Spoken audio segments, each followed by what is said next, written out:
Welcome to Through the Fear, the podcast that reminds you life begins where fear ends. Here, we share the stories of everyday people who faced their fears and discovered the incredible strength that lies on the other side.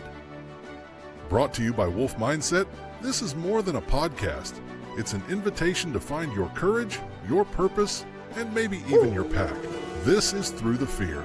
Let's take the journey together to fear less, live more. Welcome, listeners, to Through the Fear podcast. I am your host, Ian Q, and I am very proud and very excited to have the amazing Katherine Combs with me. Katherine's here through the Fear podcast because not only has Katherine got an incredible journey, she's got a story which, when people listen to, or if others maybe have gone through something similar, Katherine has worked really hard to not just make it work, but inspire so many other people. I'm sure you're excited to hear Katherine's story. Katherine, tell me, what happened? I don't remember the summer preceding the accident.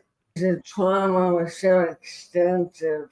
I've been told this is what happened. There were four of us in the car. I was in the front passenger seat. The driver lost control of the car and he was going too fast.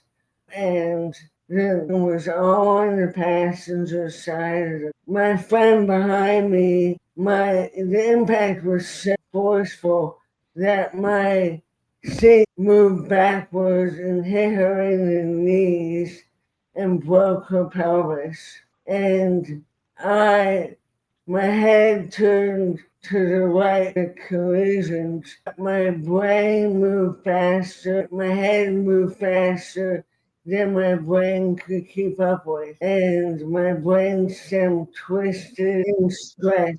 I was going to hospital in Pittsburgh, PA. So you're saying that your head turned faster than your brain, couldn't keep up and twisted the stem The brain stem twisted and stretched. and stretched. And my brain hit my skull. Brain hit the inside of your skull. And the reason why I had a post-traumatic seizure is because of the neurological trauma. Let me ask you, Katherine, how old were you at the time? I was 16. I was driving, but I had just started that year. Wow, so you're 16 years old when it happened. So I'm going to ask And you, now I'm 52. you haven't aged a day, Katherine. After the accident, you obviously had this quite traumatic injury. What did you have to do to help you recover?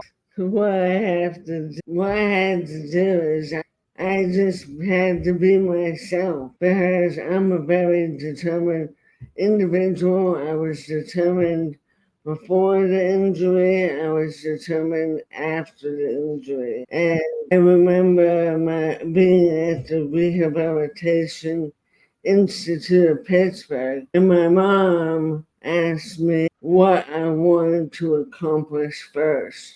I told her I wanted to walk. Yeah. But then I said, but what if I can't? And my mom goes, we will deal with it and we will figure it out and we'll move forward. Did you have a biggest fear to face? Was it the walking? Sorry, actually walking was the easiest. Okay. I became conscious. I couldn't walk. And left arm spastic drew into my body and my tongue was paralyzed in my mouth. I couldn't talk and I couldn't eat.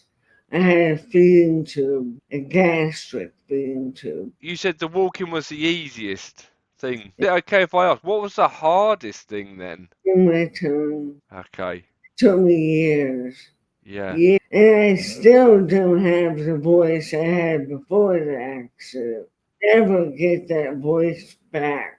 It's a new voice, so make the best of it. Yeah. Yeah. So you must have had to work really hard.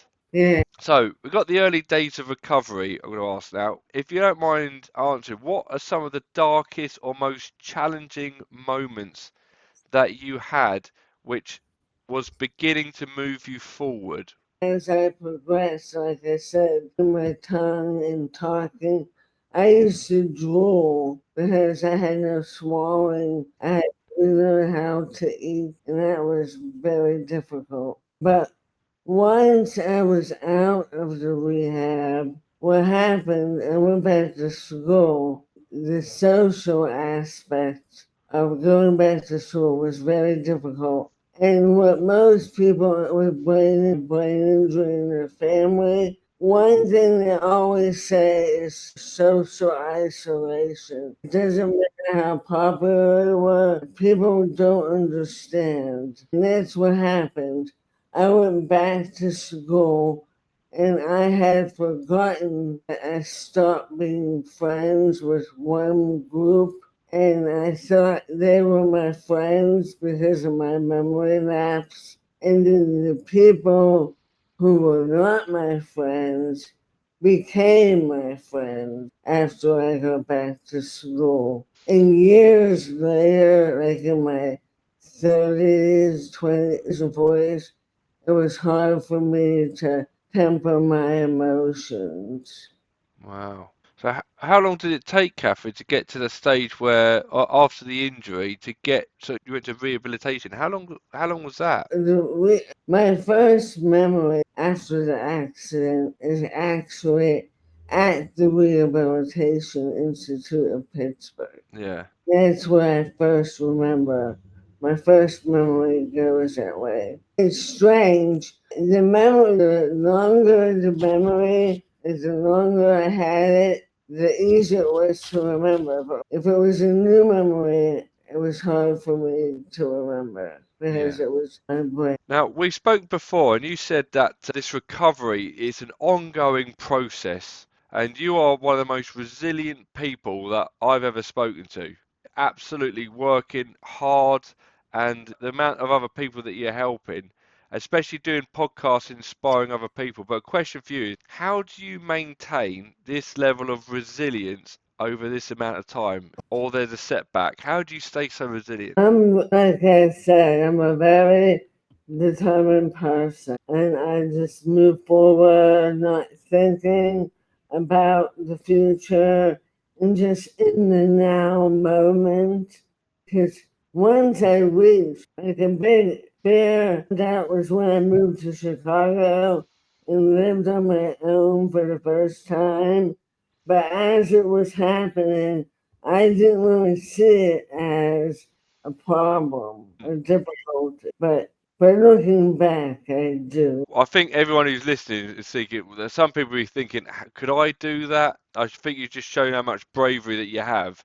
How long were you in rehab for? I'm still in Yeah. rehab.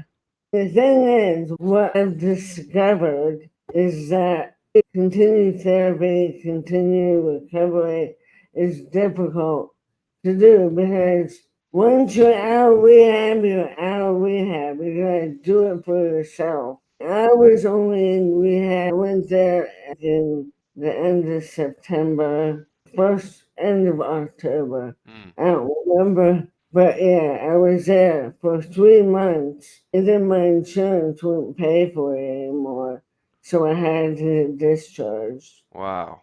We are quite lucky in England. We have the National Health Service, but it's insurance in America, isn't it? That you use and things like that. Is that right? They have a very talented, but like our healthcare system needs restructuring. As it took out years without even doing any therapy whatsoever, except for the therapy I did myself. One day I was living where I am now. I was planting flowers, lucky elephant statue. It was at the corner of my garage, and I came out with my hands full of stuff. I tripped over that lucky elephant, and I went flying, and I broke my left hand. But it's a lucky elephant because it gave me access to a doctor, and he suggested doing a tendon release therapy on my arm So my arm has improved. I currently go to PT, so I am getting help, finally getting help now. That shouldn't be the way. You shouldn't have to hurt yourself in order to find out how you can make yourself better. Yeah. That's a strange old story that the lucky elephant that caused you to hurt your hand ended up working out pretty well. Yeah, So we've got fear of the unknown. So this podcast is about going through the fears. So how did you navigate the fear of not knowing what the future would have? Let me rephrase this actually, if that's okay, Catherine. If somebody else, if somebody else has gone through something like this and they're scared, would you have any advice for them or any ways or any mindset tips? I would just tell them to never give up. If math doesn't work, you can always find a new one. And that's why you need to be on top of, you need to research. And what I found to be helpful for me is that I learned about brain anatomy, and you need to learn how something works. We can fix it. Yeah. And that's what I did. I learned about the brain and I used the knowledge of what different areas or lobes did what. I focused recovery on that specific point and I moved to different impairments. Yeah, great advice. So don't give up. If you've got a problem, learn about it. So the more you Uh-huh. learn, the more you understand it, the more you can help fix it. Wow, great. I think that's going to be really great for some listeners because when people are hitting a dark place, they need simple but effective advice from somebody who's gone through it themselves. So would you say this experience reshaped your identity and your purpose? Did you struggle redefining yourself after the accident? Before that, I wanted to work on Wall Street. I wanted to be a broker on Wall Street. We all did. We all do. We've all seen Wolf of Wall Street. The secret of my success with Michael J. Fox. That's what I was going to do. But after the accident, I had no sense of self. I had Yeah. no sense of who I was or what my life had been. It took time for me to figure that stuff out. And it's interesting, you moved on while I stayed at the same place Mm. because I had to work on me. You had to do some shifting there. It's amazing. But I will say that this story is likely to have inspired many others. What motivates you being so open about your journey, and what do you hope it will do for others listening to it? Well, I hope people will get a sense of hope because that's one of many things that's missing through the brain injury experience is professionals giving you hope. They're always telling you the wrong, bad thing. I was at the rehab one time and I met with her and she was telling me what I wanted to do with my life. And I told her I wanted to work on Wall Street. I think you need to figure out your plans. She told me I needed to figure out what I wanted to do because that basically was not possible. And so that's the type of mindset a lot of professionals have. And I want to give that message out that no, you can if you want to reclaim your life. One major life lesson that you've learned through this journey that you think could benefit others. You got to have hope. Hope for the future, hope for recovery, and hope for progress. Yeah. So, Catherine, you've talked about your journey. With Wolf Mindset, we talk about the wolf pack and the community. Did you feel that you did this alone, or did you have people around you, community, friends, and family that were involved? My parents were the ones who said Yeah. I just went along for the ride. Yeah. But like It was very individualized. It was very individualized. I had to focus on myself. My dad found solace in going to Brain Injury Association group. I did not. All we did was complain. There was no call to action. I don't hear you complaining a lot, Catherine. Have you ever? I don't hear you complaining. My mom says I'm I haven't heard you complain once since I've met you. The other time I met you, you didn't complain. Do people find that weird that you don't complain? It's incredible. It's incredible. Yeah, so you've managed to stay upbeat, you've managed to stay positive. Your advice to people is don't give up. It is to find hope, to have hope, to don't let anything stop you achieving what you want to achieve, and to keep moving forward, to learn what the thing is and how you can outlearn. sorry, I didn't mean to No, interrupt. go on. To me, healing is growth. Mm, So as long as you want to learn find out new answers to questions, you will grow, and that will lead you to healing. yeah, yeah. Now, Catherine, since what's been going on, you sent me some incredible links, some resources that help people, different support networks. Can you tell us a little bit about that? What are you up to now?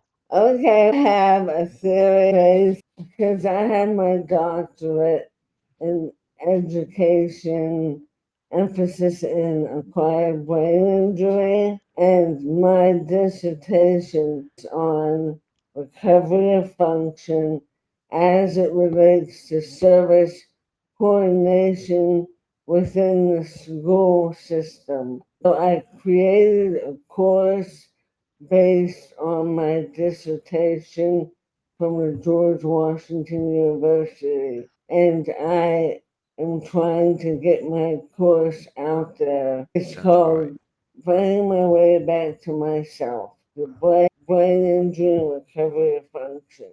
It's like a little handbook if you want to recover. It's the first step. You've created your own course for anybody who's gone through something similar to you so they can have a bit of hope and go, this is a real good starting point to help you recover from what you're going through. Brain injury, yes. Yeah, Brain injury. brain Because injury. in my course, I talk about rights, neurotransmitters, and how the brain heals. Did before the accident happened, did you have any interest in the brain and this sort of science? I wanted to be Yeah, you want to be on Wall Street. It's you couldn't. Yeah, it's not even similar, is it?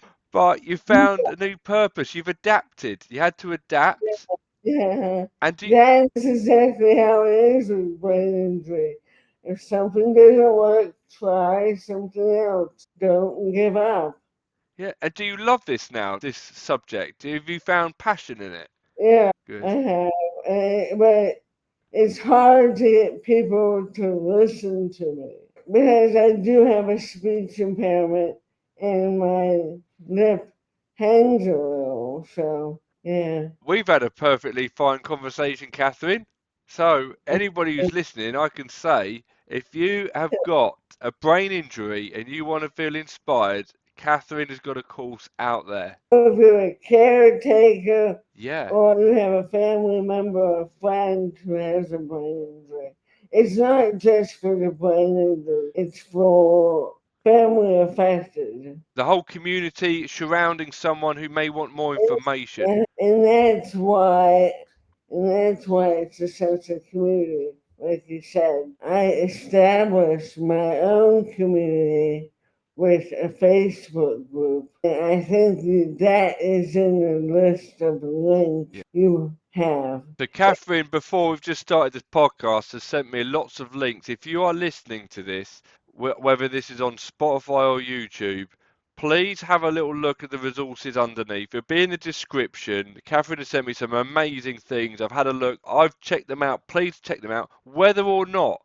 you think this affects you, have a little look. They're fantastic resources. Thank you very much for that. Yeah, I've worked. you have worked, Catherine. I want to say thank you very much. Catherine, I want to say thank you very much for coming on this podcast.